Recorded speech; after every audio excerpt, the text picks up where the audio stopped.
As an exporter, you're probably familiar with Schedule B codes, but you may not be as familiar with the role of the Harmonized Tariff Schedule, or HTS Codes. I'm Kari Crane, editor of Shipping Solutions International Trade blog Passages. In this video, I'll explain HTSUS basics, including what it is, when it should be used, and why Schedule B codes are a better option for companies that only export.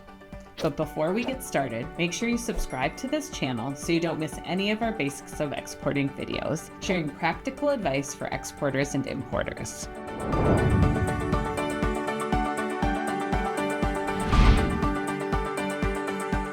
The Harmonized Tariff Schedule of the United States, also known as HTSUS or simply HTS, is used by U.S. Customs and Border Protection to classify imported goods and determine duty rates. Goods are classified based on their material composition, product name, and intended function. The HTS is a 10-digit code designed so that each article falls into only one category. It is divided into chapters, each of which has a 2-digit number. Each product category within the various chapters is designated by 4, 6, 8, or 10 digits. The 4-digit categories are called headings. The 6, 8, and 10-digit classifications are called subheadings. Let's look at an example for umbrellas. This example is for handheld umbrellas, chiefly used for protection against rain. U.S. HTS codes have 4 components. The first 2 digits are the chapter, 66 in this case. The next 2 digits make up the heading. The heading dictates a specific category within any particular chapter. Then comes the subheading. These digits get even more specific, defining subcategories of products. Finally, you have the last 4 extra digits. Countries can use an additional 2 to 4 digits here for country-specific categorizations. The United States relies on 10-digit codes, or HTSUS numbers. I'll put a link below to the International Trade Commission website where you can search for the HTSUS code for your product. The HTS uses the same structure as the Harmonized System, or HS, administered by the World Customs Organization, which is a universal classification tool used across the globe. There are 6 digits in an HS code. Many governments add additional digits to the HS number to further distinguish products in certain categories.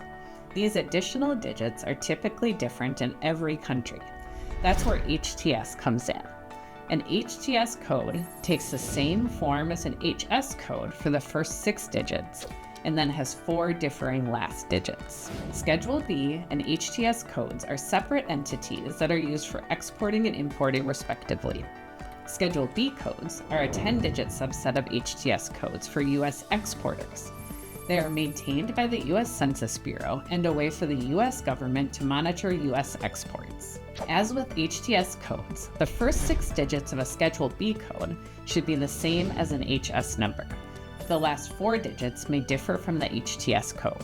If you're doing both importing and exporting, you are required to use HTS codes for your imports, so you might as well use those codes for your exports as well.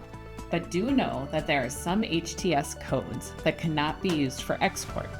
Look for a link below to the Census Bureau website to see which HTS codes this applies to. If you're only exporting, using the Schedule B code is the easiest way to go. It isn't nearly as detailed or complex as an HTS code. If you need help finding the proper code for your product, our product classification software is the easiest way. Simply select an import or export and enter a search term. There's a link below to give it a try for free. If you liked this video, like it, share it, and subscribe to our channel for more videos sharing real practical advice for exporters. You'll also find hundreds of articles about every aspect of exporting at shippingsolutions.com/blog. Look for a link below.